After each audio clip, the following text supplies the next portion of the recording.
Hello बच्चा party, स्वागत है एक बार फिर से अपने इस यूट्यूब चैनल पर। आज की क्लास में हम लोग बात करेंगे अगेन एन फैक्टर के बारे में। लास्ट क्लास में हम लोगों ने काफ़ी सारी रिएक्शंस देखी थी, जिसके अंदर हम लोगों ने ये सीखा कि किस तरीके से एन फैक्टर को कैलकुलेट किया जाएगा for non redox reactions, and कुछ एग्जाम्पल हम लोगों ने देखे थे रिडॉक्स रिएक्शंस के। आज के टॉपिक को हम लोग आगे बढ़ाते हैं। सेम चीज रहेगी, एन फैक्टर को कैसे कैलकुलेट किया जाएगा, बट आज का केस कुछ अलग है। चलिए आज की क्लास को हम लोग करते हैं स्टार्ट। हमारा आज का जो टॉपिक रहेगा ये है बेटा calculation calculation of N factor for reactions in which two different elements involving in oxidation or reduction from the same compound. बड़े ध्यान से सुनना, हेडिंग से आपको समझ में आ रहा होगा कि आज की क्लास में हम लोग अब ये सीखने जा रहे हैं कि किस तरीके से एन फैक्टर को कैलकुलेट किया जाएगा ऐसे वाले कंपाउंड्स के लिए जिन कंपाउंड्स में एक से ज्यादा, मतलब दो या दो से ज्यादा भी हो सकते हैं हमारे पास एलिमेंट्स जो कि ऑक्सीडेशन और रिडक्शन कर रहे हैं। चलिए एग्जांपल से आप लोगों को समझाने की कोशिश करता हूं। मेरे पास एक एग्जांपल है, और एग्जांपल है कुछ ऐसा कि मैंने आयरन Fe2O4 आयरन ऑक्सलेट है मेरे पास ये, और मैंने इसको रिएक्ट कराया किसके साथ, MnO4 माइनस के साथ। इसने एक प्रोडक्ट बनाया बच्चा पार्टी। ये प्रोडक्ट है मेरे पास Mn+2, साथ में आया मेरे पास Fe+3 और साथ में आ गया CO2। ये एक रिएक्शन है। इसके अंदर मुझे क्या कैलकुलेट करना है, एन फैक्टर को कैलकुलेट करना है। तो सबसे पहले ऑक्सीडेशन स्टेट की मैं बात करूं तो यहां से आपको साफ पता लग रहा है कि इसका ऑक्सीडेशन स्टेट कितना होगा, +7। इसका ऑक्सीडेशन स्टेट होगा +2, और यहाँ पे ऑक्सलेट आयोन है मेरे पास, तो इसके अंदर जो ऑक्सीडेशन स्टेट आएगा ये आएगा +3। कैसे, 2 4 जा 8, 8 में से 2 गया तो 6, डिवाइडेड बाई 2 3। यहाँ पे देखेंगे तो ये कितना आ गया मेरे पास, +4 आ गया, राइट। यहाँ पे MnO4 माइनस और Mn+2 इनकी बात करें तो ये तो आप जानते ही हो, क्योंकि हम लोगों ने लास्ट क्लास में भी सीखा था कि इसका जो एन फैक्टर आता था वो एन फैक्टर कितना आता था मेरे पास, 5 आता था, राइट। और इसका भी एन फैक्टर जो आता था वो कितना आता था, 5 आता था। सबसे मेन इंपॉर्टेंट चीज ये है कि हम लोग oxidation state of iron oxalate कैसे करें, क्योंकि इसके अंदर क्या है, दो मेरे पास डिफरेंट एलिमेंट हैं जिनकी मैं बात कर रहा हूं, आयरन और कार्बन। ये दोनों ही किस में जा रहे हैं, या तो ऑक्सीडेशन में जा रहे हैं या फिर रिडक्शन में जा रहे हैं। अब तक क्या होता था कि एक कंपाउंड के अंदर एक ही एलिमेंट होता था, उसका या तो ऑक्सीडेशन होता था या फिर रिडक्शन होता था। बट यहाँ पे क्या है, एक कंपाउंड के अंदर दो एटम आ रहे हैं मेरे पास जिनका ऑक्सीडेशन या फिर रिडक्शन हो रहा है। तो सबसे पहले Fe की बात करूं तो जो Fe है ये +2 से कहां पे जा रहा है बच्चा पार्टी, ये Fe+2 से Fe+3 जा रहा है, तो इसका क्या दिख रहा है आप लोगों को, ऑक्सीडेशन। सिमिलरली कार्बन की बात करेंगे तो कार्बन +3 में, +3 से कहां पे जा रहा है, ये +4 जा रहा है, इसका भी क्या हो रहा है, ऑक्सीडेशन हो रहा है, राइट। तो हम लोग किस तरीके से कैलकुलेट करेंगे ऐसे वाले कंपाउंड्स के एन फैक्टर को, तो वही मैं समझाने की कोशिश कर रहा हूं आप लोगों को। बड़े ध्यान से सुनना, चीज सेम ही है, कुछ ज्यादा डिफरेंट नहीं है। हम लोगों ने क्या देखा था, हम लोग देखते थे कि चेंज कितना आएगा, नंबर ऑफ इलेक्ट्रॉन कितने का चेंज आ रहा है इनटू नंबर ऑफ एटम्स, बस ये देखते थे, राइट। यहाँ पे भी क्या करना है, मैंने आयरन देखा, आयरन की बात की, ये +2 से कहां पे पहुंचा, +3 पे पहुंचा, तो कितने का चेंज आया, 1 का। एटम कितना है, 1 ही है, तो यहाँ पे मैंने क्या लिख दिया, 1 लिख दिया, 1 × 1 1, राइट। अब इसमें एक चीज और करना है कि साथ में आपको ऐड करना है, किसको ऐड करना है, कार्बन के चेंज को। क्यों, क्योंकि एक कंपाउंड के अंदर ये दोनों चीजें हैं, तो दोनों का क्या होगा, ऐड होगा यहाँ पे। कार्बन की बात करेंगे, ये +3 से कहां पे पहुंचा, +4 पहुंचा, कितने का चेंज आया, 1 का चेंज आया, और यहाँ पे कितने एटम है, 2 है, तो 2 × 1 कितना आ जाएगा, यहाँ पे 2 आ जाएगा। तो इसका एन फैक्टर कितना लिख देंगे हम लोग, 3। तो इसका एन फैक्टर आ गया हमारे पास 3। तो इसमें तो कोई टेंशन नहीं है, ये तो आराम से एकदम सही आ गया, ठीक है। बट हम लोग इनकी बात करें तो इसके एन फैक्टर की बात करेंगे, इसका एन फैक्टर कितना आएगा, तो यहाँ पे Fe+3 है, ये Fe+3 कहां से आ रहा है, Fe+2 से, तो कितने का चेंज आया, 1 का चेंज आया, तो इसका एन फैक्टर कितना होना चाहिए, 1 होना चाहिए। यहाँ पे CO2 की बात करेंगे, इसमें कितने का चेंज आया, इसमें भी 1 का चेंज आया, कार्बन के एटम कितने हैं 1 है, तो इसका भी एन फैक्टर कितना होना चाहिए 1 होना चाहिए। अब इसमें तो कोई दो राय नहीं है, ये तो 3 एकदम सही है, इसमें कोई टेंशन नहीं है, आपको ऐसे ही कैलकुलेट करना है, इसमें भी कोई टेंशन नहीं क्योंकि ये तो हम लोग ऑलरेडी पढ़ चुके हैं। मुद्दा आता है कि क्या हमारे इनके एन फैक्टर जो आ रहे हैं ये एन फैक्टर सही होंगे या फिर गलत होंगे। तो इनको कैलकुलेट करने के लिए हमें क्या करना पड़ेगा, सबसे पहले इस केमिकल रिएक्शन को बैलेंस करना पड़ेगा। तो चलिए फिर करते हैं इस रिएक्शन को बैलेंस्ड और चेक करते हैं कि क्या हमारा जो कैलकुलेशन किया है हमने एन फैक्टर का वो सही है या फिर गलत है। इस रिएक्शन को बैलेंस करेंगे तो ये किस में कन्वर्ट हो जाएगा, Fe+3 में आएगा और साथ में क्या आएगा CO2, राइट, ऐसा ही कुछ रिएक्शन। अब सॉरी, अब क्या करना है, Fe तो बैलेंस्ड है, राइट, लेकिन कार्बन की बात करेंगे तो कार्बन बैलेंस नहीं है, और कार्बन बैलेंस नहीं है तो यहाँ पे क्या करना पड़ेगा आप लोगों को 2 से मल्टीप्लाई करना पड़ेगा, जिससे कार्बन क्या हो जाएगा आपका बैलेंस्ड हो जाएगा। तो कार्बन भी बैलेंस्ड है और किस्मत अच्छी है कि ऑक्सीजन भी क्या हो चुका है आपका बैलेंस्ड हो चुका है, बट इलेक्ट्रॉन अब बैलेंस नहीं है। इलेक्ट्रॉन बैलेंस नहीं है तो मैं क्या कर दूंगा, इस साइड में 3 इलेक्ट्रॉन ऐड कर दूंगा, ये 3 इलेक्ट्रॉन ऐड हो गए। अब 3 इलेक्ट्रॉन ऐड किए तो क्या ये रिएक्शन बैलेंस्ड है, यस बिल्कुल बैलेंस्ड है। तो भाई अब आप ये देखो कि इस ओवरऑल बैलेंस रिएक्शन के अंदर टोटल नंबर ऑफ इलेक्ट्रॉन कितने इन्वॉल्व हो रहे हैं, 3 इलेक्ट्रॉन इन्वॉल्व हो रहे हैं, 3 इलेक्ट्रॉन इन्वॉल्व हो रहे हैं एक मॉलिक्यूल के लिए, तो इसका एन फैक्टर कितना आएगा 3, एन फैक्टर कितना आएगा 3 आएगा, जो कि हमें ऊपर से भी दिख रहा है एकदम सही है। तो भाई साहब ये एकदम सही आ गया। यहाँ पे Fe+3 की बात करेंगे तो इसका एन फैक्टर कितना आएगा, तो यहाँ पे मेरे पास एक एटम है Fe+3 का, एक आयोन है बेसिकली, तो कितने इलेक्ट्रॉन इन्वॉल्व हो रहे हैं 3, तो इसका एन फैक्टर भी कितना आएगा 3, लेकिन ऊपर कितना आ रहा था एन फैक्टर 1, इसका मतलब ये साफ पता लग गया कि इस तरीके से हम लोग इसके एन फैक्टर को कैलकुलेट नहीं करेंगे। CO2 की बात करेंगे तो CO2 के लिए क्या बात करेंगे अपन लोग, टोटल इलेक्ट्रॉन कितने इन्वॉल्व हो रहे हैं 3 इलेक्ट्रॉन इन्वॉल्व हो रहे हैं, कितने मॉलिक्यूल हैं 2, तो एक के लिए कितना आएगा, सो इसका एन फैक्टर आएगा बच्चा पार्टी 3/2, कितना आएगा इसका एन फैक्टर 3/2 आएगा। बात समझ में आ रहा है सब लोगों को।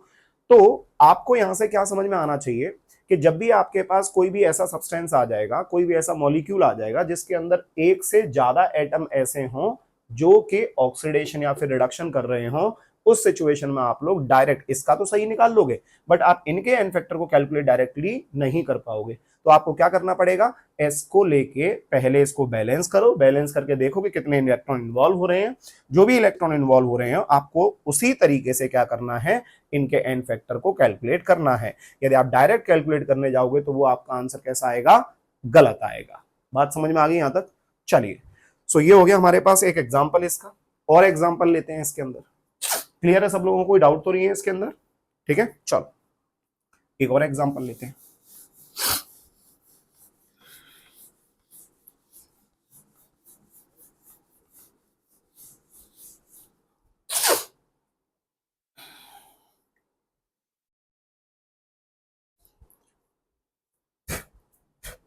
सेकेंड एग्जाम्पल है मेरे पास, सेकेंड एग्जाम्पल है मेरे पास क्या, अगेन मैंने क्या ले रखा है, MnO4- ले रखा है।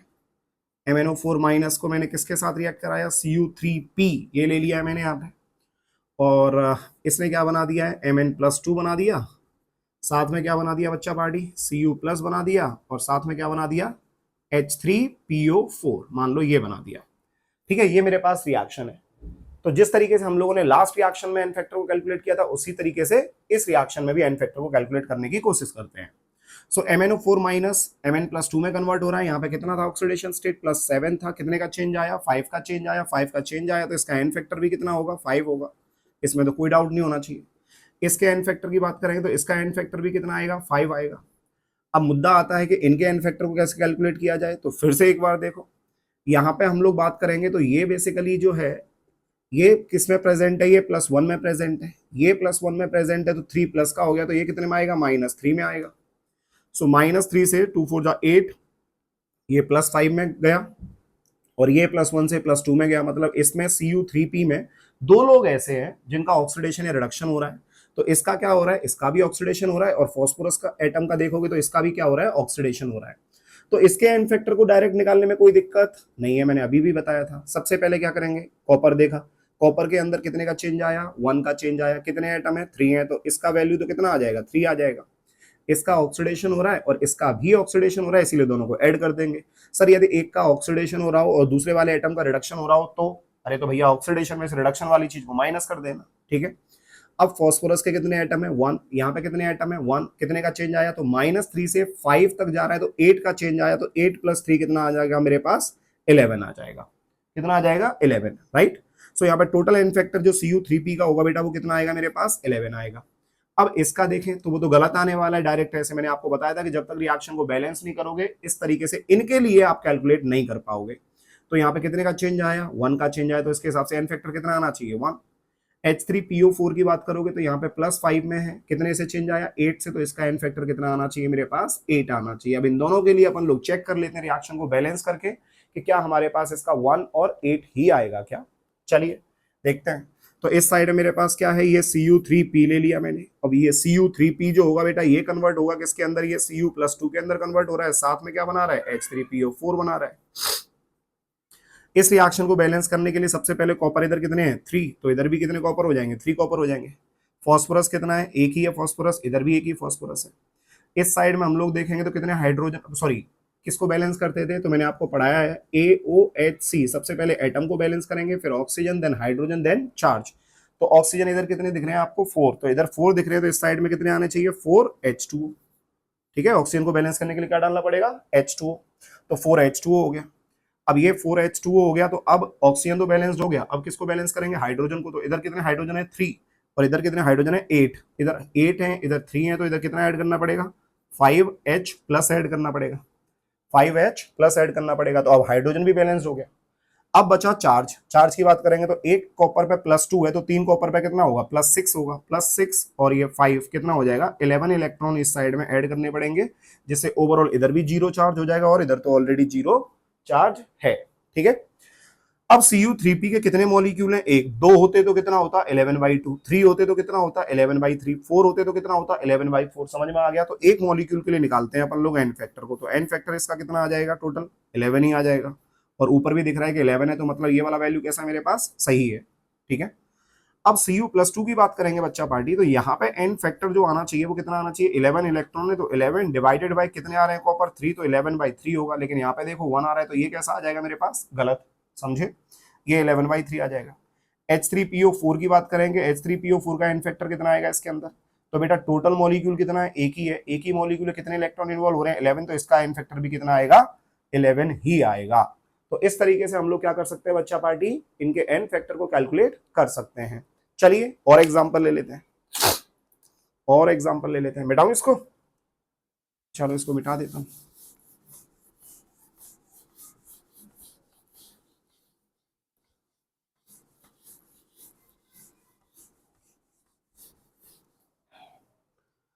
एक और एग्जांपल ले लेते हैं। एग्जांपल क्या है, K2Cr2, K2Cr2O7 पोटाशियम डाइक्रोमेट है, पोटाशियम डाइक्रोमेट है, साथ में AS2S3 आर्सेनिक सल्फाइड ले लिया मैंने। ये कन्वर्ट हो रहा है किसके अंदर, ये कन्वर्ट हो गया किसके अंदर Cr+3 में चला गया, प्लस SO2 बना दिया इसने, और साथ में H3ASO4, H3ASO4 ये आ गया मेरे पास। ठीक है, तो इस रिएक्शन के अंदर भी हम लोगों को क्या करना है एन फैक्टर को कैलकुलेट करना है। एन फैक्टर इसका मैं ऑलरेडी आप लोगों को बता चुका हूँ। इसके एन फैक्टर की बात करेंगे बच्चा पार्टी तो कितना आएगा, तो यहाँ पे ओवरऑल कितना आएगा मेरे पास चार्ज 6, 7 2 14, 14 में से 2 गया तो कितना बचा 12 डिवाइडेड बाई 2 6, और ये 3 है तो कितने का चेंज आया मेरे पास 3 का चेंज आया। कितने एटम है क्रोमियम के 2 है तो 3 × 2 कितना बोलोगे 6, तो इसका एन फैक्टर तो 6 आ गया, कोई टेंशन नहीं है। यहाँ पे क्रोमियम की बात करोगे कि इसका एन फैक्टर कितना आएगा, तो यहाँ पे कितने का चेंज है 3 का चेंज है, कितने एटम है एक ही एटम है तो 3 × 1 3, तो इसका एन फैक्टर 3 आ जाएगा, कोई टेंशन नहीं है, ये भी एकदम सही है और ये भी एकदम सही है। बट अब AS2S3 की बात करेंगे तो यहाँ पे हम लोगों ने देखा कि 2 3 जा 6, 6 डिवाइडेड बाई 2 कितना आएगा इसका ऑक्सीडेशन स्टेट +3 आ जाएगा, और यहाँ पे 2 4 जा 8, 8 में से 3 गया तो कितना आ गया ये +5 आ गया। यहाँ पे सल्फर की बात करेंगे तो कितना आएगा -2 ऑक्सीडेशन स्टेट है, तो यहाँ पे बात करेंगे तो कितना आएगा मेरे पास ये +4 ऑक्सीडेशन स्टेट आ जाएगा। तो ये +3 से कहाँ जा रहा है +5, तो इसका ऑक्सीडेशन हो रहा है, और ये -2 से कहाँ जा रहा है मेरे पास ये +4, इसका भी ऑक्सीडेशन हो रहा है। तो बेसिकली यहाँ पे दो चीजें हैं, AS का भी ऑक्सीडेशन हो रहा है, सल्फर का भी ऑक्सीडेशन हो रहा है, तो हमें क्या करना पड़ेगा इसके एन फैक्टर को निकालने के लिए दोनों को जोड़ना पड़ेगा। जैसे आर्सेनिक में +3 से कहाँ जा रहा है ये +5 जा रहा है, कितने का चेंज आ रहा है मेरे पास 2 का, कितने एटम है 2, तो 2 2 2 जा 4 आ जाएगा। प्लस सल्फर की बात करेंगे तो सल्फर -2 से +4 जा रहा है तो कितने का चेंज है टोटल 6, 6 का चेंज है, कितने आइटम है, 3 है, तो 6 3 जा 18, तो टोटल इसका एन फैक्टर कितना आना चाहिए, 22 आना चाहिए। इसका एन फैक्टर मैंने अभी आपको बताया था, डायरेक्ट हम लोग कैलकुलेट नहीं कर सकते, तो बेहतर है कि यहाँ से निकालते ही नहीं है, तो सीधा हम लोगों को क्या करना पड़ेगा, इस रिएक्शन को बैलेंस करना पड़ेगा। तो AS2 S3 जो आ रहा है मेरे पास, ये कन्वर्ट हो रहा है किसके अंदर, SO2 में कन्वर्ट हो गया, और साथ में क्या बना देगा बेटा, H3ASO4 ये बना देगा। अब रिएक्शन को बैलेंस करें तो सबसे पहले क्या करना पड़ेगा, सल्फर, सल्फर देखो क्या 3 है, नहीं है, नहीं है, तो फिर क्या कर सकते हैं अपन लोग, यहाँ पे 3 लगा सकते हैं, सल्फर बैलेंस्ड हो गया। आर्सेनिक की बात करें तो 2 है यहाँ पे, लेकिन यहाँ पे आर्सेनिक कितना है, एक ही है, तो यहाँ पे क्या करना पड़ेगा, 2 से मल्टीप्लाई करना पड़ेगा, तो आर्सेनिक भी बैलेंस हो गया और सल्फर भी बैलेंस हो गया। अब बैलेंस क्या नहीं है, नहीं है तो ऑक्सीजन नहीं है और हाइड्रोजन तो है ही नहीं अभी, हाँ हाइड्रोजन है ना, तो हाइड्रोजन भी बैलेंस नहीं है। तो सबसे पहले बैलेंस किसको करेंगे, ऑक्सीजन को बैलेंस करेंगे। कितने ऑक्सीजन इधर टोटल देखो, 3 2 जा 6, 6 इधर है और इधर कितने हैं, 4 2 जा 8, सही है। तो 4 2 जा 8, 8 और 6 कितना हो जाएगा 14। तो इस साइड में मैंने क्या कर दिया बच्चा पार्टी, 14 H2O ऐड कर दिया, ये 14 H2O ऐड कर दिया, तो ऑक्सीजन इस साइड से और ऑक्सीजन इस साइड से, दोनों साइड से बैलेंस्ड हो गया। अब हाइड्रोजन की बात करेंगे तो इस साइड से टोटल हाइड्रोजन कितने हैं, 6 हैं, और इधर हाइड्रोजन टोटल कितने हैं, 14 इंटू 2 28 हो गए, तो 6 इधर है, 28 इधर है, इधर है, तो क्या करना पड़ेगा, 22H प्लस ऐड करना पड़ेगा। अरे 22 प्लस 6 कितना हो जाएगा 28, और इधर भी कितने हैं 28 है, तो अब हाइड्रोजन भी बैलेंस्ड हो चुका है। अब हाइड्रोजन बैलेंस्ड हो गया, तो अब क्या बैलेंस करना है, चार्ज बैलेंस करना है, तो 22 पॉजिटिव चार्ज आ गया, तो साथ में 22 इलेक्ट्रॉन भी ऐड करना पड़ेगा, तभी तो बैलेंस होगा, समझे। अब हम एन फैक्टर निकाल सकते हैं, तो इसका AS2S3 के कितने मॉलिक्यूल है बेसिकली, तो ये 1 ही है, 1 ही है, तो 1 के लिए कितने इलेक्ट्रॉन इन्वॉल्व हो रहे हैं 22, तो इसका एन फैक्टर कितना आ जाएगा मेरे पास, ये 22 एन फैक्टर आ जाएगा। समझ में आया, इसका एन फैक्टर 22 हो गया। SO2 की बात करेंगे तो इसके 3 मॉलिक्यूल हैं, तो 22 यदि 3 मॉलिक्यूल के लिए 22 इलेक्ट्रॉन इन्वॉल्व हो रहे हैं, तो एक मॉलिक्यूल के लिए कितने होंगे, 22 डिवाइडेड बाय क्या कर दूं, इसको 3 कर देता हूं, इसका एन फैक्टर कितना आ जाएगा 22/3 आ जाएगा। इसके एन फैक्टर की बात करेंगे, इसका एन फैक्टर कितना आएगा बच्चा पार्टी, तो इसके टोटल इलेक्ट्रॉन 22 है, यहाँ पे कितने इन्वॉल्व हो रहे हैं 2, तो 22 divided by 2 which is equals to 11, तो इसका एन फैक्टर 11 आ गया। तो इस तरीके से हम लोग क्या कर सकते हैं बच्चा पार्टी, इनके एन फैक्टर को कैलकुलेट कर सकते हैं। उम्मीद है आप सब लोगों को ये सब चीजें अच्छे से समझ में आ गई होंगी। बढ़े आगे, चलिए चलो अब इसको मिटा देते हैं।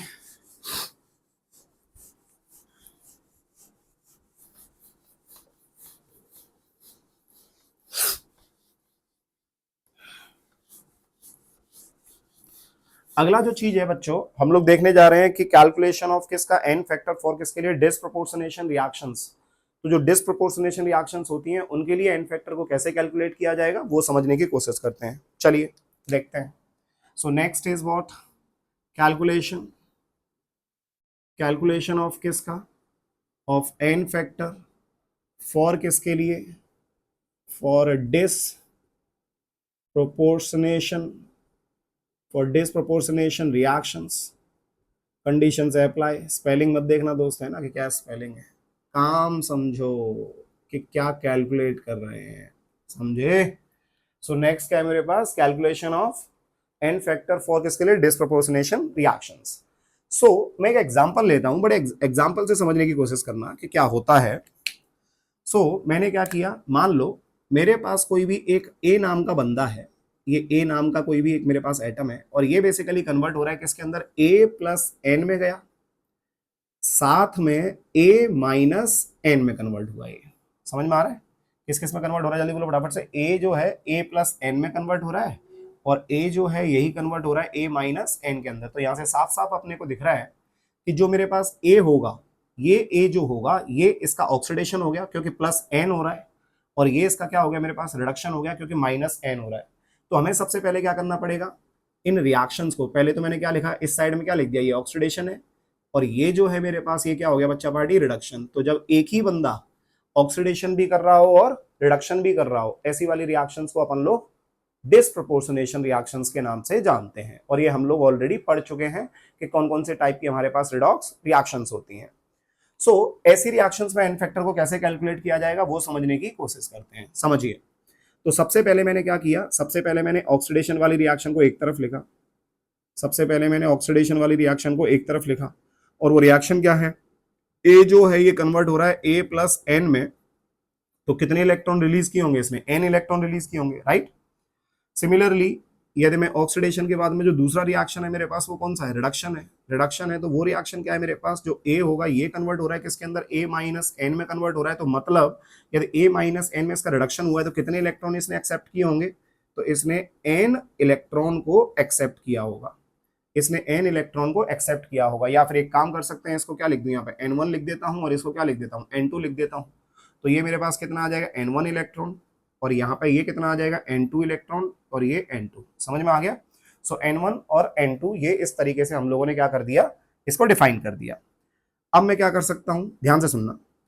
यदि मेरे पास ये दोनों रिएक्शंस जो हैं, ये दोनों रिएक्शंस ऑलरेडी मेरे पास क्या हो चुकी हैं, बैलेंस्ड हो चुकी हैं। बट हमको पता है कि यदि इसको रिडॉक्स रिएक्शन बनाना है तो इसके अंदर जितने नंबर ऑफ इलेक्ट्रॉन का ऑक्सीडेशन या फिर ऑक्सीडेशन के लिए जितने नंबर ऑफ इलेक्ट्रॉन का चेंज आ रहा होगा, वही सेम नंबर ऑफ इलेक्ट्रॉन का चेंज आना चाहिए किसके लिए, रिडक्शन के लिए। क्योंकि इलेक्ट्रॉन तो भाई ओवरऑल कैंसिल आउट होने चाहिए ना। यदि इलेक्ट्रॉन कैंसिल आउट ही नहीं होंगे तो उसको रिडॉक्स रिएक्शन हम लोग कह ही नहीं सकते। क्लियर है।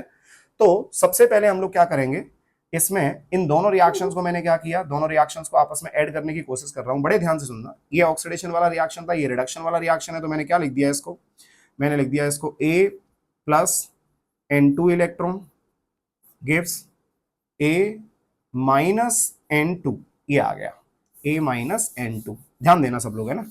अब इसको ओवरऑल रिएक्शन ले लिया है मैंने। अब इस रिएक्शन को बैलेंस करने के लिए, अभी इसके पास N1 इलेक्ट्रॉन है, इसके पास N2 इलेक्ट्रॉन है, तो हमें क्या करना पड़ेगा, ऊपर वाली रिएक्शन में मल्टीप्लाई कर देते हैं किसके साथ, ये इक्वेशन कौन सा मान लिया मैंने 1, और इसको इक्वेशन कौन सा मान लिया है 2। तो अब मैं क्या बोलने जा रहा हूं, ध्यान देना सब लोग, है ना।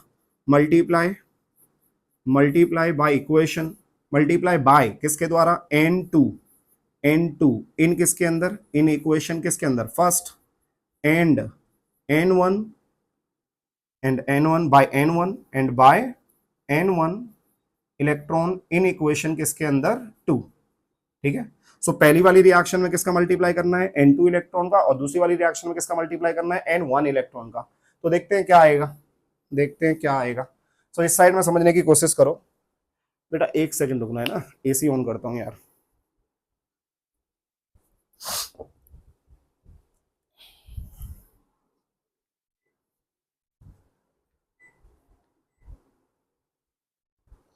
गर्मी बहुत हो गई है ना।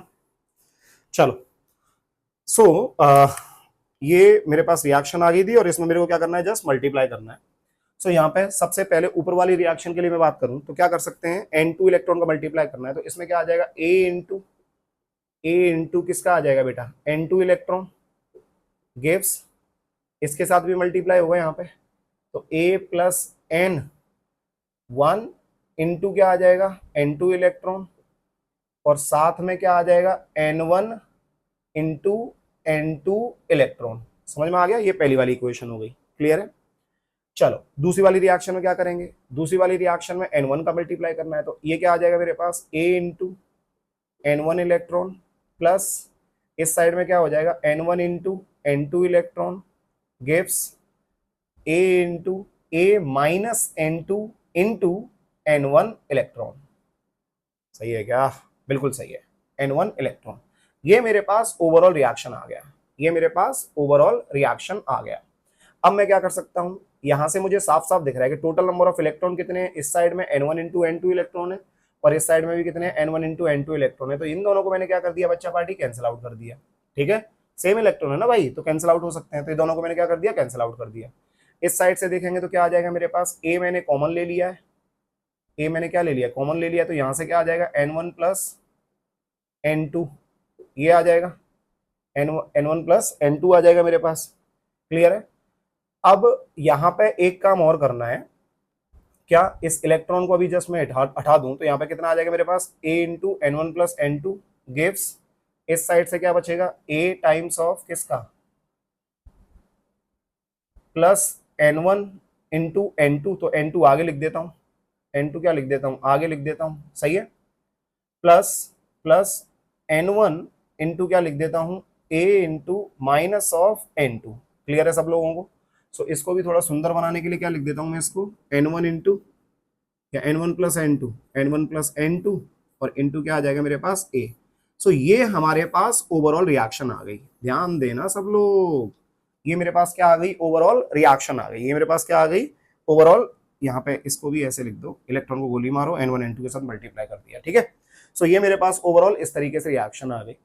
अब इस रिएक्शन में मुझे ये साफ साफ दिख रहा है कि इसका स्टोइकोमेट्रिक कोएफिशिएंट कितना है, N1 प्लस N2, इसका स्टोइकोमेट्रिक कोएफिशिएंट कितना है, N2 है, इसका स्टोइकोमेट्रिक कोएफिशिएंट कितना है, N1 है, राइट। तो सबसे पहले इसके एन फैक्टर की बात करेंगे, इसका एन फैक्टर कितना आएगा, तो बच्चा party total number of electrons जो आए थे मेरे पास, वो टोटल नंबर ऑफ इलेक्ट्रॉन कितने थे, N1 इंटू N2, कितने थे, N1 इंटू N2, अरे यही थे ना भाई, N1 into N2 electrons, divided by यहाँ पे क्या आ रहा है, कितने मॉलिक्यूल्स है मेरे पास, तो ये मैंने क्या कर दिया, स्टोइकोमेट्रिक कोएफिशिएंट से डिवाइड कर दिया। तो इसका एन फैक्टर कैसे निकालेंगे अपन लोग, तो इसका एन फैक्टर जो आएगा वो आना चाहिए कितना, N1 into N2 divided by N1 plus N2। इसके एन फैक्टर की बात करेंगे, इसका एन फैक्टर किसके बराबर होगा, तो बच्चा party total number of electrons again कितने हो गए, N1 N2, तो ये N1 N2 total number of electrons आगे डिवाइडेड बाय कितना करना है, N2 डिवाइड से करना है, तो इसका कैंसिल आउट किया तो इसका एन फैक्टर किसके बराबर होगा, सो इसका एन फैक्टर आएगा सिंपली N1 के बराबर आएगा। सिमिलरली इसकी बात करेंगे अपन लोग, इसका एन फैक्टर किसके बराबर होगा, तो अगेन कितने इलेक्ट्रॉन है total, N1 into N2 electron है डिवाइडेड बाय स्टोइकोमेट्रिक कोएफिशिएंट कितना है इसका, N1, तो N1 कैंसिल आउट हो जाएगा, तो इसका एन फैक्टर किसके बराबर होगा, N2 के बराबर होगा। बस फॉर्मूला डिराइव हो चुका है। सो आज के बाद आप लोगों के पास कोई भी डिस्प्रोपोर्शनेशन रिएक्शन आएगा, उस डिस्प्रोपोर्शनेशन रिएक्शन में सबसे पहले यदि इसका आप लोगों को एन फैक्टर निकालना है तो आपको क्या करना पड़ेगा, N1 इंटू N2 की वैल्यू निकालनी है कि पहले वाले के अंदर कितना नंबर ऑफ इलेक्ट्रॉन का चेंज आ रहा है, फिर दूसरे वाले में कितने इलेक्ट्रॉन का चेंज आ रहा है, मतलब ऑक्सीडेशन में कितने नंबर ऑफ इलेक्ट्रॉन का चेंज है, फिर रिडक्शन में कितने नंबर ऑफ इलेक्ट्रॉन का चेंज है, दोनों का मल्टीप्लाई डिवाइडेड बाय दोनों का प्लस, समझ में आया। दूसरा इसका निकालेंगे तो वो किसके बराबर है, N1 के बराबर कितने का चेंज आया, और इसका निकालेंगे तो किसके बराबर आएगा, N2 के बराबर आएगा, राइट। समझने की कोशिश करो, और यदि नहीं समझ में आ रहा है कोई दिक्कत नहीं है, आपको इस चीज से कोई मतलब नहीं है कि कैसे आया, आपको तो ये पता होना चाहिए कि कैसे निकालना है। तो चलिए फिर अब हम लोग सीखते हैं कि एन फैक्टर फॉर किसके लिए, डिस्प्रोपोर्शनेशन रिएक्शंस के लिए कैसे निकाला जाएगा। बेटा दूं बच्चा पार्टी इसको, सो ये तो फॉर्मूला याद रखो ना यार, N1 into N2 divided by N1 plus N2, बस इतना याद रखो। तो इसको मिटा देता हूं, उसको साइड में लिखा रहने दो, जिससे रेफरेंस के काम आएगा, वो है ना, रेफरेंस लेते रहना वहां से, क्लियर है। तो आपका सबसे बेस्ट एग्जाम्पल, आपका सबसे बेस्ट एग्जाम्पल मैं दूं तो आपको सबको पता है एक फॉर्मूला होता है मेरे पास, कौन सा, एक रिएक्शन है मेरे पास H2O2, ये क्या बनाता है बेसिकली, ये H2O बनाएगा, साथ में क्या बनाएगा, O2 बनाएगा, एक H2O बनाएगा और साथ में क्या बनाएगा, O2 बनाएगा, राइट। सो बच्चा पार्टी आपको यहां से ये पता होना चाहिए कि इस H2O2 के अंदर ये बंदा जो ऑक्सीजन है ये कितने ऑक्सीडेशन स्टेट में है, ये -1 ऑक्सीडेशन स्टेट में है। यहाँ पे ऑक्सीजन किस में होगा, ये -2 में है। ये ऑक्सीजन किस में होगा भैया, ये 0 में है। तो आपको साफ साफ दिख रहा है कि ये -1 से कहाँ गया, -2 गया। अब यदि ये -1 से -2 गया तो इसका क्या हुआ बच्चा पार्टी, इसका रिडक्शन हुआ। इसका क्या हुआ, जल्दी बोलो फटाफट से, इसका रिडक्शन हुआ। ऐसे ही इसका -1 से कहाँ गया, ये 0 गया, तो इसका क्या हुआ बच्चा पार्टी, इसका ऑक्सीडेशन हुआ। तो आपको साफ साफ दिख रहा है कि एक कंपाउंड के अंदर जब एक ही एटम का ऑक्सीडेशन भी हो रहा हो और रिडक्शन भी हो रहा हो, ऐसी वाली रिएक्शंस को हम लोग डिस्प्रोपोर्शनेशन रिएक्शंस के नाम से जानते हैं। क्लियर है सब लोगों को। अब इसका एन फैक्टर कैसे निकालें, तो इसका एन फैक्टर निकालने के लिए N1 N2 निकालना है आपको, तो है ना, N1 और N2 की वैल्यू निकालनी है कि कितना आएगा। बड़ा सिंपल है यार, कैसे निकालूं, तो सबसे पहले N1 N2 निकालो। सबसे पहले N1, चाहे इसको N1 बोल दो, चाहे इसको N1 बोल दो, चाहे इसको N2 बोल दो, चाहे इसको N2 बोल दो, कोई फर्क पड़ने वाला नहीं है, ठीक। तो मैंने क्या किया, सबसे पहले इसको रिडक्शन वाला देख रहा हूं, तो ये -1 से -2 गया, कितने का चेंज आया, 1 का चेंज आया। 1 का चेंज आया, कितने एटम है, 2 एटम है, तो 1 इंटू 2 कितना आ जाएगा, 2। तो N1 का वैल्यू कितना आ गया, 2 आ गया, डन। सिमिलरली ये -1 से कहाँ गया, 0 गया। तो -1 से जब 0 जा रहा है तो कितने ऑक्सीडेशन कितने इलेक्ट्रॉन का चेंज आया, 1 इलेक्ट्रॉन का चेंज आया। 1 इलेक्ट्रॉन का चेंज आया, कितने एटम है, 2 हैं, तो 1 इंटू 2 अगेन कितना हो जाएगा, फिर से 2 हो जाएगा, फिर से कितना हो जाएगा, 2 हो जाएगा। तो N1 का वैल्यू 2 है और N2 का वैल्यू 2 है। यदि दोनों का वैल्यू मेरे पास 2 2 है तो इसका एन फैक्टर कितना आ जाएगा, ये रहा फॉर्मूला, क्या लिखेंगे, 2 into 2 divided by 2 plus 2 which is equals to 4/4। N factor कितना आ जाएगा, 1। खत्म खत्म। इस तरीके से इनके एन फैक्टर निकालने हैं, ठीक है। तो सर इसका एन फैक्टर कितना आएगा, बड़ा सिंपल है यार, कितने का चेंज आ रहा है यहां से यहां तक, 1 का चेंज है, कितने आइटम है, एक ही है, तो एन फैक्टर 1 होगा, सिंपल, खत्म। इधर देखेंगे कि इसका एन फैक्टर कितना आएगा सर, तो बेटा कितने का चेंज आया, 1 का, कितने आइटम है, 2 है, तो 1 इंटू 2 2 हो गया, एन फैक्टर 2 हो जाएगा। अरे समझ में आ रहा है बच्चा पार्टी, क्लियर हुआ सबको। चलो ऐसे ही एक और एग्जांपल देख लेते हैं। एक और एग्जांपल देख लेते हैं। मान लो मेरे पास कौन है, मेरे पास यहाँ पे ये Cl2 है और ये Cl2 बेसिकली किस में कन्वर्ट हो रहा है, Cl माइनस में, और यहाँ पे मैंने ले लिया ClO3 माइनस ले लिया। सो देखो ये कितना ऑक्सीडेशन स्टेट है, जीरो। जीरो से किस में जा रहा है, ये -1 में, तो इसका क्या हो गया, ये रिडक्शन हो गया, ठीक है। और ये जीरो से कहां पे गया, ये 2 3 जा 6, 6 में से 1 गया तो कितना बचा 5, तो इसका क्या हो गया यहाँ पे, ये जीरो से +5 इसका ऑक्सीडेशन हो गया। तो एक मेरे पास जीरो से -1 जा रहा है, इसका रिडक्शन हो गया, एक जीरो से मेरे पास +5 जा रहा है, इसका क्या हो रहा है, ऑक्सीडेशन हो रहा है, ठीक है। सो ये भी क्या हो गया, मेरे पास डिस्प्रोपोर्शनेशन रिएक्शन हो गया। अब इसके एन फैक्टर को कैसे कैलकुलेट किया जाएगा, अभी मैंने आपको सिखाया ऊपर, वैसे ही यहाँ पे करना है। तो चलिए इसका एन फैक्टर निकालते हैं। अब N1 और N2 की वैल्यू जो मैंने यहाँ पे लिखी थी, अब इसको मन में कर लेना है ना, मन मन में कर लेना। अब यहाँ पे देखो, ये जीरो से -1 में गया, कितने का चेंज आया, एक का चेंज आया, कितने आइटम है, 2, तो 1 × 2 कितना हो जाएगा, 2, ठीक है, ये 2 हो गया। ये जीरो से कहां पे गया, +5, कितने का चेंज है, 5 का, कितने आइटम है, 2, तो 5 2 जा 10, तो N2 का वैल्यू 10 है और N1 का वैल्यू कितना है, 2 है। लिख ही लो भाई इसको, है ना, लिख ही लो एक तरफ, नहीं तो कंफ्यूज आ जाओगे कि क्या बोल रहा है ये। सो यहाँ पे ये कितने का चेंज, 1 का, और कितने आइटम है, 2, तो N1 का वैल्यू 2 ले लो, और N2 का वैल्यू 0 से +5, 5 2 जा 10, 10 ले लो। फॉर्मूला पूरा सामने आपके, तो 10 इंटू क्या आ जाएगा, 2 डिवाइडेड बाई 10 + 2, तो बेटा इसको क्या लिख सकते हैं, 20 डिवाइडेड बाई 12 विच इज 4 5 20, 4 3 12, 5/3 इसका एन फैक्टर आ जाएगा। कितना आ जाएगा, 5/3। अब इस Cl माइनस का एन फैक्टर निकालोगे तो कितने का चेंज है, 1, एटम भी एक ही है तो इसका एन फैक्टर 1 ही रहेगा। यहाँ पे ClO3 माइनस का इसका एन फैक्टर निकालोगे तो कितने का चेंज आ रहा है बच्चा पार्टी, 5, कितने आइटम है, 1 ही है, तो इसका एन फैक्टर कितना आ जाएगा, 5। तो आप इस तरीके से क्या कर सकते हो, एन फैक्टर को कैलकुलेट कर सकते हो फॉर किसके लिए, डिस्प्रपोर्शनेशन रिएक्शन। चले आगे, चलो मिटा रहा हूं, मिटाओ इसको, है ना।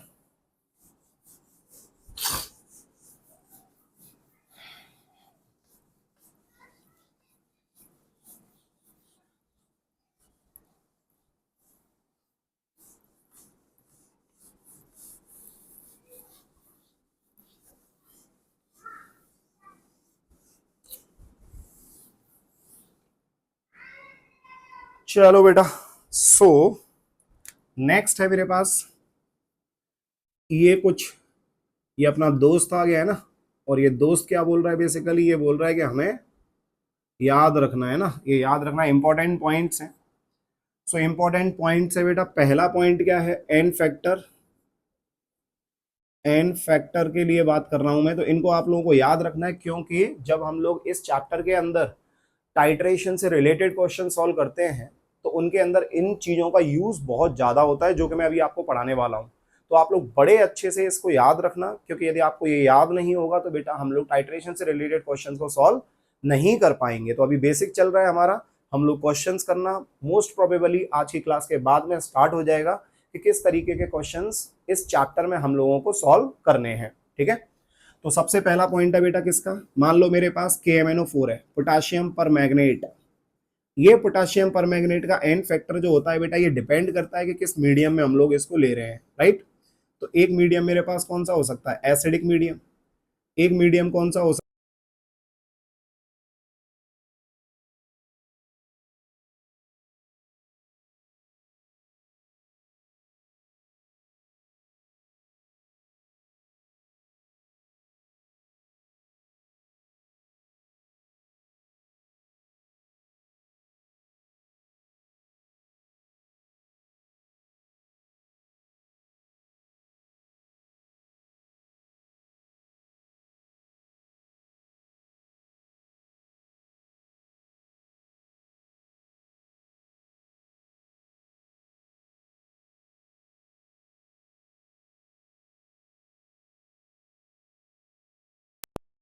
मैं दूसरा चेंज कर लेता हूँ बच्चों ये।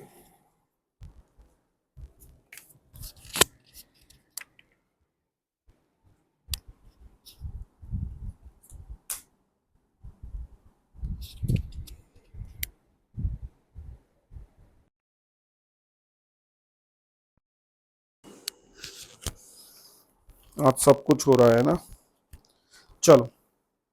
सो मैंने क्या बोला आप लोगों को, कि आप लोगों को याद होना चाहिए कि KMnO4 जो है, KMnO4 आज के बाद कभी भी तुमसे पूछा जाए कि एसिडिक मीडियम में एन फैक्टर क्या होगा? तो बेटा देखो एसिडिक मीडियम में ये +7 से कहां पे जा रहा है? +2 में जा रहा है। +2 में जा रहा है, कितने का चेंज आया? 5 का। तो एन फैक्टर कितना आ गया? 5।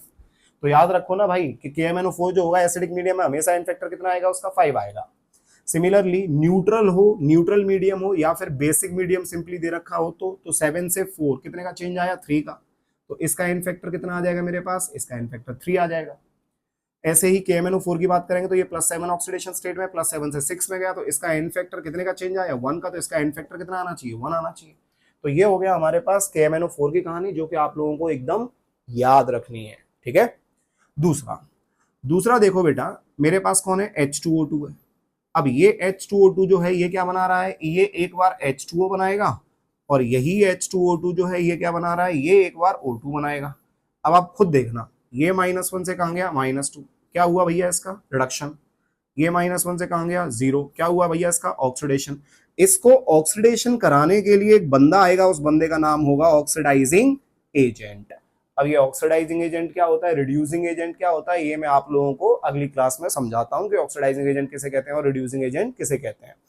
बट इतना फिर भी समझ लो कि ऑक्सीडाइजिंग एजेंट किसे कहा जाता है। ऑक्सीडाइजिंग एजेंट वो एजेंट होते हैं जो सामने वाले को क्या करेंगे? ऑक्सीडाइज करेंगे, खुद क्या होंगे? रिड्यूस होंगे। सामने वाले को क्या करेंगे? ऑक्सीडाइज करेंगे, खुद क्या होंगे? रिड्यूस होंगे। जैसे कि यहाँ पे KMnO4 है, तो मैग्नीज का ऑक्सीडेशन स्टेट मैक्सिमम कितना हो सकता है बच्चा पार्टी? +7। तो भाई ये +7 में है तो +7 से +8 तो कभी दिखा ही नहीं सकता, तो इसकी मजबूरी है खुद को क्या करना? रिड्यूस करना। तो ये खुद को रिड्यूस करेगा, सामने वाले को क्या करेगा? ऑक्सीडाइज करेगा। सामने वाले को क्या करेगा? ऑक्सीडाइज। तो ये बंदा कौन है? ऑक्सीडाइजिंग एजेंट है। समझ में आ गया? सिमिलरली रिड्यूसिंग एजेंट कौन सा होगा? तो रिड्यूसिंग एजेंट जो सामने वाले को रिड्यूस करेगा और खुद क्या होगा? ऑक्सीडाइज होगा, तो उसको क्या बोलेंगे अपन लोग? रिड्यूसिंग एजेंट बोलेंगे। तो कभी भी याद रखना कि H2O2 के साथ ऑक्सीडाइजिंग एजेंट आ जाएगा तो हमेशा क्या बनेगा? O2 बनेगा। और यदि कभी भी H2O2 के साथ रिड्यूसिंग एजेंट आ गया बच्चा पार्टी, तो हमेशा क्या बनेगा? H2O बनेगा। क्लियर है सब लोगों को? तो इसके अंदर रिड्यूसिंग एजेंट के साथ इसका जो एन फैक्टर आएगा H2O2 का, वो एन फैक्टर कितना आएगा? जल्दी बोलो फटाफट से। तो -1 से -2 जा रहा है ना, एक का चेंज आया, एक का चेंज आया, तो कितने एटम है? 2 एटम है, तो इसका एन फैक्टर आएगा हमेशा 2। इसका एन फैक्टर आएगा हमेशा 2। यहां पे बात करेंगे ऑक्सीडाइजिंग एजेंट आ गया तो भी एक का ही चेंज है, एक का ही चेंज है, कितने एटम है? 2। तो इसका भी एन फैक्टर कितना आएगा? 2। सो इन शॉर्ट H2O2 कभी भी ऑक्सीडाइजिंग एजेंट या फिर रिड्यूसिंग एजेंट के साथ आएगा तो उसका एन फैक्टर कितना आएगा मेरे पास? 2 आएगा। और H2O2 खुद एक मेरे पास H2O + O2 दोनों चीज बना रहे थे, उस कंडीशन में डिस्प्रोपोर्शनेशन रिएक्शन के अंदर उसका एन फैक्टर 1 आएगा। अभी हम लोगों ने देखा था ना, 2 × 2 / 2 + 2। ठीक है। नेक्स्ट फोर्थ रिएक्शन क्या है? फोर्थ रिएक्शन है बेटा, कभी भी मेरे पास K2Cr2O7 तो मैं लिखा दिख जाए, K2Cr2O7 दिख जाए, तुरंत समझ जाना कि ये किस में कन्वर्ट होगा? Cr+3 में कन्वर्ट होगा। किस में कन्वर्ट होगा? जल्दी बोलो फटाफट से। Cr+3 में कन्वर्ट होगा, चाहे वो एसिडिक मीडियम हो चाहे कैसा भी मीडियम हो। ठीक है। सो K2Cr2O7 जो होगा ये किस में कन्वर्ट होगा? Cr+3 में। तो यहाँ पे K2 को मैं हटा के यहाँ पे थोड़ा सा -2 लगा देता हूँ और सुंदर लगेगा। सो डाइक्रोमेट आयन इसको बोल सकते हैं। तो dichromate ion will always convert into +3, और इसका एन फैक्टर जो होगा वो एन फैक्टर हमेशा कितना आएगा बच्चा पार्टी? 6। तो ये वो हैं जो आपको याद रखने हैं। ठीक है। नेक्स्ट एक और चीज है, पांचवा एग्जांपल देख लो। पांचवा एग्जांपल ये है कि Na2S2O3 जो होगा, Na2S2O3 जो होगा ये कन्वर्ट होगा बेटा किसके अंदर? Na2S4O6 के अंदर, Na2S4O6 के अंदर। ठीक है। और यहाँ पे बंदा कौन सा आएगा? तो ये रिएक्ट करेगा किसके साथ? ऑक्सीडाइजिंग एजेंट के साथ। ये ऑक्सीडाइजिंग एजेंट के साथ होगा। सो यहाँ पे Na2 को हटा दूं तो -2 आ जाएगा। सो यहाँ पे क्या आ जाएगा? S2O3 -2। ठीक है। क्या बना देगा ये? S4O6 -2 बना देगा। साफ साफ दिख रहा है। 2 3 6, 6 में से 2 गया तो 4 बचा, तो यहाँ पे कितना आ जाएगा? +2। और 2 6 12, 12 में से 2 गया तो 10, 10 / 4 ये 2.5 आ जाएगा, तो +2.5 आ जाएगा। तो इसका क्या हुआ बेटा? ऑक्सीडेशन हुआ कितने से? 0.5 से। कितने से ऑक्सीडेशन हुआ? कितने का चेंज आया? 0.5 का। तो ऑक्सीडेशन कौन कराएगा? ऑक्सीडाइजिंग एजेंट होगा, वो क्या करेगा? इसको ऑक्सीडेशन कराएगा। तो इस जगह पे इसका एन फैक्टर देखेंगे तो इसका एन फैक्टर कितना आएगा? तो ये भी मैं ऑलरेडी आप लोगों को पढ़ा चुका हूं, बट स्टिल एक बार और रिवाइज कर लेते हैं। कितने का चेंज है? 0.5 का। कितने एटम है? 2 है, तो 0.5 × 2 कितना आ जाएगा? 1। तो इसका एन फैक्टर 1 रहेगा। ऐसे ही S4O6 में बात करेंगे अपन लोग तो कितने का चेंज है? 0.5। कितने एटम है? 4। तो इसका एन फैक्टर कितना रहेगा? 2 रहेगा। तो ये आप क्या करो, इन सबको अच्छे से याद रखना, क्योंकि जो हमारे पास रिडॉक्स रिएक्शंस में जो क्वेश्चंस आने वाले हैं आगे हमारे, वो क्वेश्चंस इसके ऊपर डिपेंड करेंगे। क्लियर है? चलो बढ़े आगे। चलिए बच्चों, मिटा रहा हूं मैं इसको, है ना।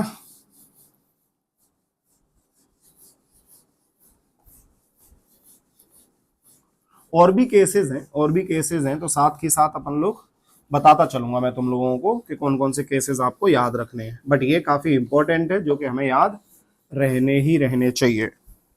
ठीक है, चलिए बढ़ते हैं आगे। So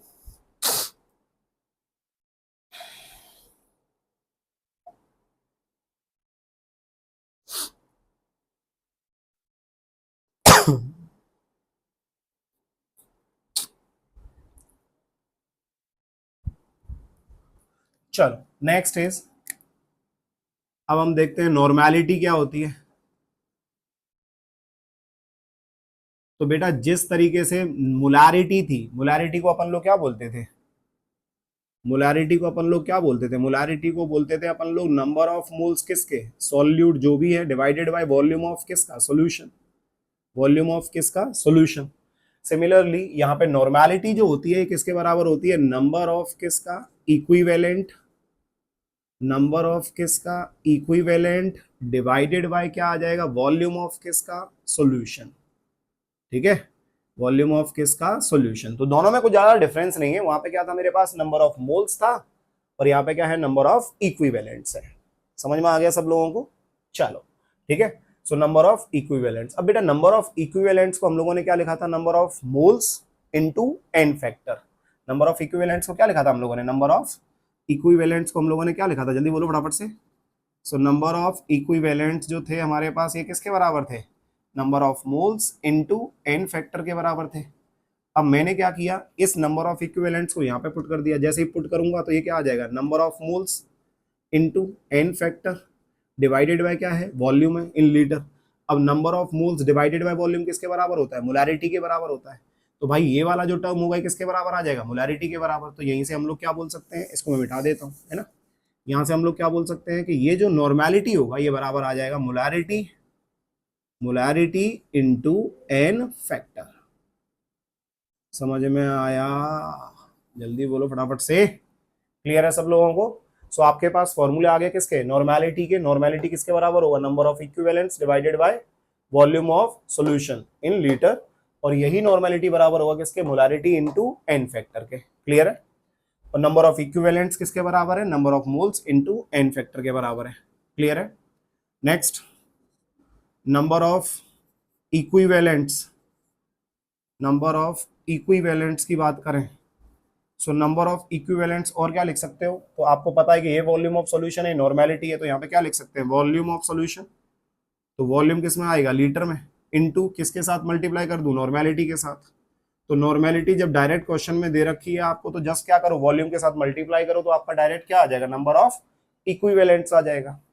similarly number of milliequivalents की बात करें, नंबर ऑफ मिली इक्विवेलेंट्स किसके बराबर होंगे, तो नंबर ऑफ मिली इक्विवेलेंट्स जो वॉल्यूम होगा बेटा, ये लीटर में ना लेके इस बार किस में ले लेते हैं, एमएल में, इनटू क्या लिख दूं फिर से, नॉर्मेलिटी, और ये बच्चा पार्टी क्या आ जाएगा मेरे पास, नंबर ऑफ मिली इक्विवेलेंट्स आ जाएगा। तो ये हमारे पास कुछ फॉर्मूले हो गए जिनका यूज हम लोगों को बहुत पढ़ने वाला है इस चैप्टर के न्यूमेरिकल के अंदर। क्लियर है सब लोगों को। सो इसको मिटा दूं मैं, चलो इसको मिटा देता हूं, ठीक है। फिर हम लोग एक क्वेश्चन देख लेते हैं इसके ऊपर, बाकी की चीजें फिर अपन लोग नेक्स्ट लेक्चर में देखेंगे। ठीक, मैं छोटे छोटे ही वीडियो बनाने की कोशिश कर रहा हूँ, है ना, 40-40, 50-50 मिनट के, क्योंकि एक साथ आपके ऊपर वर्डन भी ना पड़े 1-1.5 घंटे के लेक्चर का। तो आपको छोटे छोटे लेक्चर्स जो हैं 40-40, 50-50 मिनट के, आपको समझने में भी थोड़ा आसानी होगा, और आप प्रैक्टिस भी कर पाओगे उसके ऊपर। ठीक है, चलो। सो सॉरी, क्वेश्चन है, क्वेश्चन है, calculate volume used by KMnO4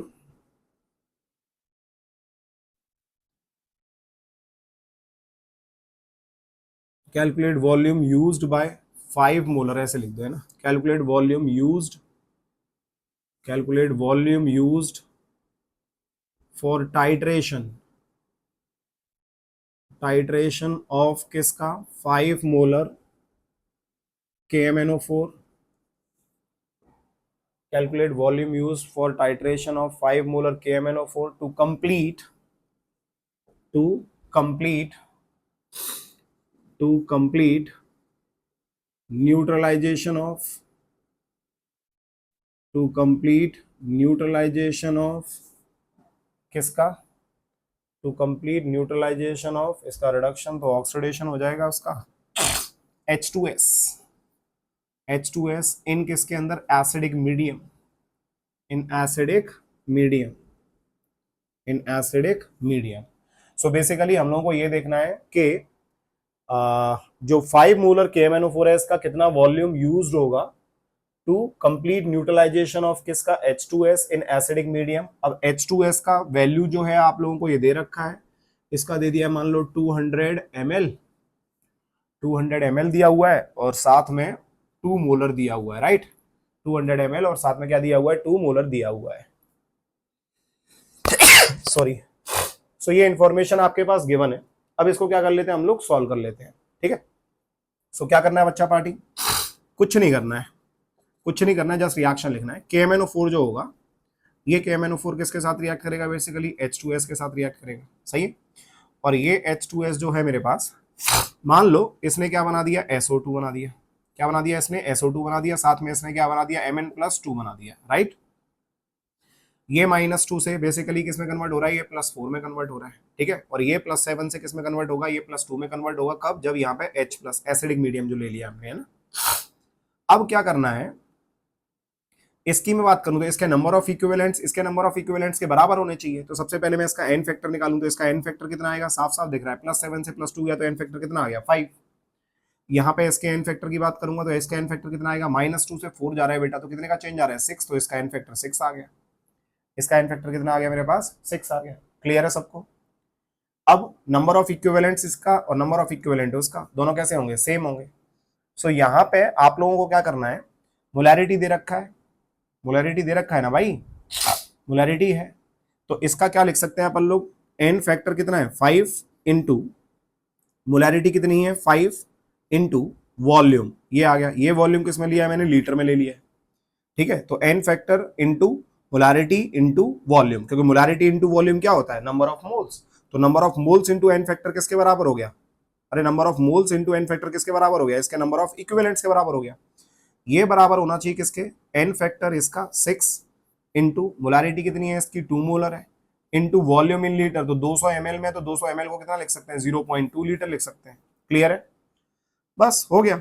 सो यहां से V इज इक्वल्स टू क्या आ जाएगा, 6 2 12, 12 दूनी 24, सो 2.4 डिवाइडेड बाय 5 5 25, ये हो गया। तो ये इतना लीटर आ जाएगा मेरे पास आंसर, खत्म हो गया। इस तरीके से हम लोगों को क्या करना है, इन क्वेश्चंस को सॉल्व करना है। क्लियर है। एक क्वेश्चन और देख लेते हैं, मिटा रहा हूं इसको, है ना।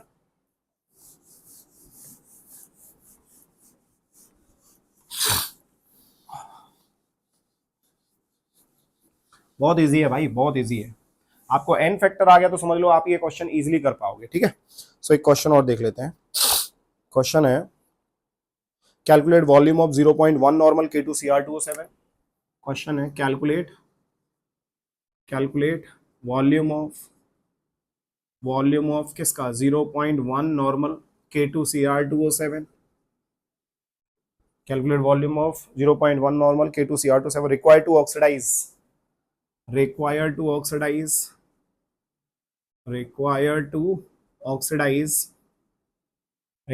ऑक्सीडाइज किसको, of 50 ml of 0.2 molar Ki solution, 50 ml of 0.2 molar Ki solution, Ki into KiO3,